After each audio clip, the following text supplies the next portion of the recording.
Real life, yeah, but on camera, you really pick up my blinking. I'm like fucking Isaac Hayes and as the Duke of New York. Oh my God, it's the best. It is weird when you do. I mean, people don't fucking realize how alarming it is. Like when I see myself on like a Tonight Show, and it is weird shit. My whole thing is like, when did you get so fat? You're fat. And like, if walking down the street, you wouldn't go, there goes a fat guy. But I guess when you walk around at a certain weight and then you get married and have kids, and all of a sudden you go, nice fucking face, fatty. But, you know, and I always see now I got this big giant bald spot, and I just tell people it's a yarmulke, and they can fucking, well, that's the beauty of being comics, is we talk about that stuff. It takes the sting out of it a little bit. It makes it more obvious, but everybody has their fucking hang-ups with themselves. It's just we talk about it, so I think we live longer because we make fun of it. You know, it sounds cheesy, but... You said that once. Someone was on Opie and Anthony, and I think maybe you and Burr were talking. Wow, I fucking listen to Opie and Anthony a little too much, maybe. Like, you know, I remember on May 11th, it was Jocktober, actually. It was in October, and you guys called it Jocktober. Yeah. Stan was still there. Wow. And what happened was, and you guys said, you guys were going on, because you both have acts where you'll tell the audience shit that's wrong. Yeah. And how shit needs to be fixed. Is that inaccurate? You mean in the set? In your set, you'll go, this fucking thing that bothers me, you'll vent. Oh, yeah. I guess it's a much easier way than me fucking mumble mouth. Oh, I didn't know what I think you meant something went wrong. You and Bill both will have sets where you'll vent for a good portion of it. And whether it's venting about yourself or venting about the shit around, Bill's more the shit around him. You vent more about the self and get it off your chest. And you said on Opie and Anthony, maybe that's why we all, as comics, live so long. It's because we're the only group of people that actually get it off our chests. Yeah, I mean, I've been thinking more about it. Comics are weird. Like, a bunch of guys have died recently, too, man. Like, you know, I mean, Geraldo, fucking Patrice Di Stefano, fucking Richard Jenny, Robert Schimmel. With a fucking belt. What's that? Didn't he hang himself with a fucking belt? No, Jenny shot himself. He shot himself? In the shower, man. Shot himself. Jesus Christ. Fucking, a lot of guys have died, man. I know 6 comics that have killed themselves.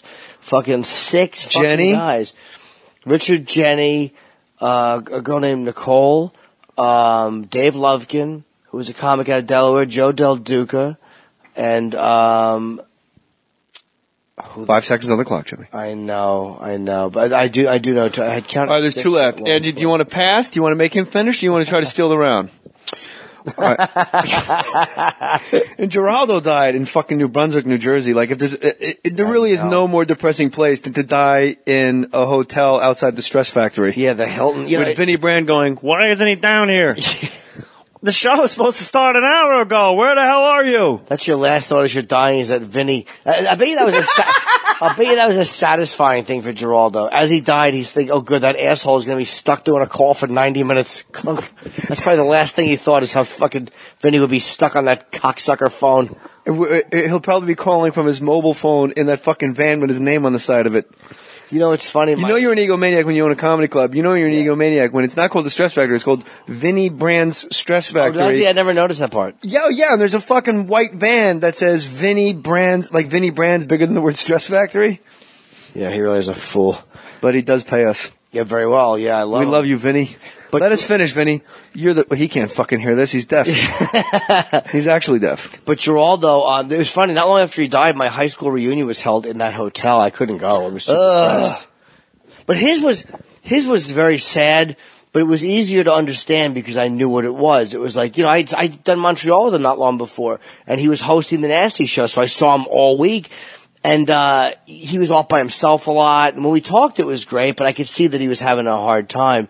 But I know that process because I'm sober. So it's like, you know, when someone's partying a lot, that what the penalty could be. Yeah, go ahead. It's not as surprising as a guy dying of natural causes. And there are like red flags, and people listening, like we talk about a lot on the podcast about addiction and shit like that, and my battles. And Jimmy just said he was sober. I wasn't going to say it, but you're sober. And it is like, hey man, if you don't fucking text me back, and I know you're an addict, 95% of the time, there's only one reason an addict doesn't fucking return your text. Right. It's because hey man, I don't get cell phone signal where at my hotel. That's what fucking Starbucks is for, dude. Yeah. Like you could call everybody back. Yeah, so of course. Did you have a sense of doom? Did you see Greg? Was it like? Well, he knew I was sober. We had talked many times. But I mean, again, I'm not a guy who tells, I don't try to save people. You can't do it. It turns them off. Right. I wait for them to come to me. This way they come to you and talk to you.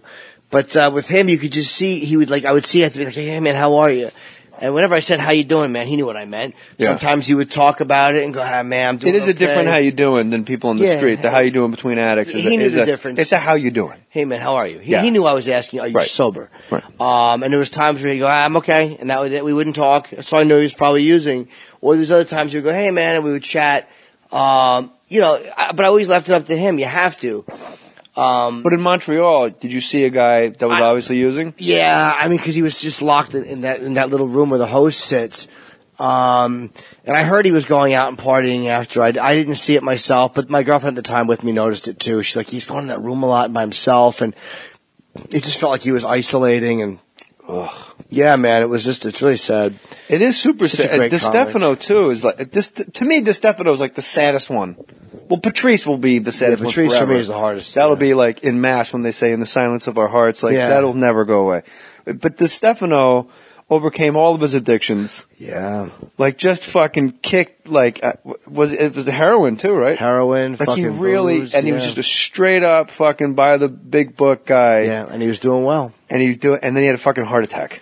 No one saw that coming because he was a heavy guy, but he wasn't not really that big. He was just a big, stocky fucking animal from the Patrice Bronx. is waking up at 2 and making homemade crab cakes with extra mayo. You go, hey Patrice, this might be bad for you. Yeah, Patrice, please. Yeah, his eating wasn't. I mean, I think he tried to get better at the end, but it was just, But Mike was shocked to everybody. I mean, I couldn't believe when he fucking died. Wow, what better way to segue into our sponsor than people die. Absolutely. And when you die, you need a place to put them. Always. So instead of a coffin, may I recommend your self-storage in Baltimore. Close. U.S. storage centers. Wow, I was kidding. If anybody in your family dies, don't go through that whole rigmarole with picking out caskets. Right. It's like, put them in a U.S. You know what? Family plan. Put the whole family in there. Sure. John Wayne Gacy never would have went to fucking jail if he had a storage center. Absolutely, but he had to be greedy and keep them in the house. He was cheap. He was a chiseler. He was a chiseler. He was a real swindler. Real pinch penny. He was a pinch penny and he was a cheapskate. Real skinflint. Comedy pyramid. You win. Skinflint? Yeah, I think I'm out after that, though. Yeah, no, you win. That's the last fucking boulder. They go, I live in Ron and Fez, and Ron, he doesn't do it anymore when people would call up and pile on. It'd be like, he was a skinflint, and Ron just kept hitting that button, comedy pyramid. And then he would just declare a winner. Hey, your house, for real, just put shit in storage. Colin? You want to do this, Colin? Sure. All right. Don't make a big deal out of it. Your house is disgusting. Do you have too many photos of you and B, C, and D level celebrities and yourself? Why don't you take all that extra photography? I can't even talk. You got me all nervous. I'm not used to library. It's got to be 60 seconds. I don't even have a clock. Look, nobody needs that many lamps. Take them to U.S. storage centers and keep me safe until you need them or sell them. Go to www.jmohr.com. I don't know. How did Jay Mohr get in that ad? And click on the U.S. storage center banner and get a 3-month for up to 50% off based on availability. That really is the key to getting a discount. Because if it's full with John Wayne Gacy's people, what are you going to do? It's starting to rot. Maybe you can get that out of here. If Jimmy is done with Peter Chris's drum set and Cat Whiskers collection, maybe you could, give me 50% off. Sorry, we're all full. Jimmy Norton just got here with the entire Dave Matthews Band's string section. You'll also receive a $25 moving supplies credit. Boxes, locks, whatever you need, These guys are some of the good guys. They secure. You got me nervous, you fucking chisel-faced idiot. These people, U.S. Storage Center, they support Cureit.org. That's Cureit with a K. It's a kidney cancer research charity. You are a customer. It's hard to fucking do a charity read. It's Colin. I'll do it. Shut up. You as a customer can contribute by rounding up to the nearest dollar. 100% of that money goes to charity. U.S. storage centers match your contribution dollar for dollar. All right. Just go to jmohr.com and click the U.S. storage banner. That's the best I could do. I tried. Storage stuff is good. You got to have it, man. I have 2 storage units in the city. You have to have storage. You have to have a storage unit. There's no goddamn room in this town, Jimmy, is there? What are you going to do when Gene Simmons takes off his Otto and George hairdo and hands it to you? You're not going to hand that in your home and scare hookers away. You need a goddamn storage center. U.S. storage centers. Click the goddamn link. jmohr.com. The name of Jim Norton Special. Please be offended. Is Please Be Offended, and it's on Epics and epicshd.com. If you don't have Epics, just go. You can get a free trial. You can just watch the special online if you want. Is that so? Yeah, it's a really great deal. It's a wonderful bargain. So if I go home, and I will, and if I go on my computer, I go to epics.com. How do I do it for real? I think epicshd.com. Let me say for real more, like a jerk. That's all right. Epicshd.com. Believe me, it's better than All Kidding Aside, which I throw out a lot. At least All for Kidding. real, I thought that was the name of your special. All Kidding Aside. That was the working title. Yeah. All kidding aside. All kidding. ... Aside. Parentheses. Shh. Just a picture of you going shh. Yeah. So if I want, you can watch previews of your special? I don't know. You can see some of them online, but I couldn't even. Not you, fans. Yeah, you the Sandusky. Look up Jim Norton, Penn State 1 and Penn State 2, because I do a lot of Sandusky stuff. Ugh. So while he's still waiting for his sentencing, it's still timely. I like that he's going to get 400 years in prison. Yeah. It's too bad he only has one lifetime to fucking spend in jail. He's in trouble. How the fuck did they put a football field on like next year?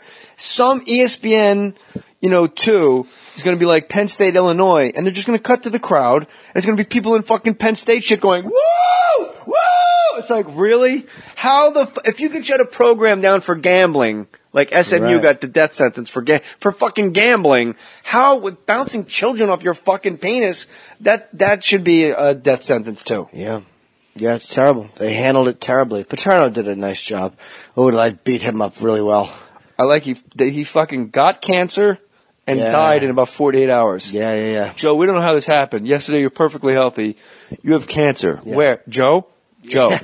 Somebody wake up Joe. This isn't funny, Joe. That's the quickest fucking spread ever. Well, you know what it is you see your golden years, like we're going to retire, we'll sit on the lake. What happened? He's been fucking kids since 1970, and I'm fired? Dead. Pelvic cancer. Something weird. Yeah. A cancer in his dick area. Did he really? I think it wasn't a pelvic cancer. Prick. Cancer. He's lefty. What are some of the Sandusky bits? I just make fun of the whole thing. Give us a sneak peek, Jimmy. I'll give you the subjects. I mock Joe Paterno, and then I mock Jerry Sandusky, and I mock the fact that he got caught by a redhead, and then I make fun of... Why is that different from being caught by any other breed? I don't know. Child? I just said it made me feel... It does seem odd. I felt bad for him to have to get busted by a redhead. That ginger that turned him in? Or didn't turn him in and then had to turn him in. Yeah, he turned him in. That's a snitch. And then I make fun of the Westboro Baptist Church, and I really brutalize Rick Santorum. Somehow, I normally don't attack conservatives that hard, because to me it's too predictable a comic angle, but I really hated Santorum, so it was kind of fun to fucking... Conservatives, it seem like on the internet is the biggest blowback in the world. Is when you say anything about a conservative, like they go fucking bananas. Oh, do they? You're a liberal Hollywood douchebag. And like when I went on Bill O'Reilly, let me tell you more about me, Jimmy. Yeah. When I went on Bill O'Reilly, he goes, "You and those other liberal pinheads out there, blah blah blah." And then I just realized there's no way out of this because I'm never not going to be a liberal pinhead. So I just started talking about my church. And it just fucking ground to a halt. I took all the quills out of his fucking arrows out of his quill. Right. Oh, skinflint. Yeah. And I was like, think globally, act locally. What can I do? I literally went, what can I do, Bill? I can't save the world, but you know what I can do? My church, St. Monica's, I could do what I can for my congregation that, and he was just like, He didn't know what to do. He didn't know what to do, and then we became pals. Yeah, I've never done his show. But conservatives, it's funny because O&A, you guys would fit into the mold. There you go. We're both so fucking tired. I'm exhausted. Hang in there, Bubby. 2 minutes. Yeah. Tops. You guys fit into the mold of I guess, perception-wise. You work in media, so you're liberal pinheads, according to Bill O'Reilly and Sean Hannity. Sean Hannity and Bill O'Reilly are the biggest O&A fans in the world. Yeah, I'm doing Hannity Friday, actually. He's been really good to me. I don't think O'Reilly likes this, but Hannity does. And, it's funny, Ted Nugent called me a liberal one time. We were arguing about something. And it's like, Well, who isn't a liberal compared to that fucking maniac? He wears loincloths. He's a fucking caveman. But it's odd how people, I guess I'm a judgmental ass too, so when somebody judges me, it's like, man, you got a liberal, oh, come on, dude, that's just so inaccurate. But to hear it said, I guess I do come off like that sometimes. I guess it's weird too. Like as grown-ups at 40 years old plus, like the fact that you think gay people should be allowed, and putting myself, I'm assuming we think alike. The fact that gay people should probably be able to get married is like, whoa, fuck, okay, liberal, like, really? That makes me a fucking liberal? Yeah. I thought it made me a human being. He's a fucking human being, Jimmy. Hey, gay! I've gotten really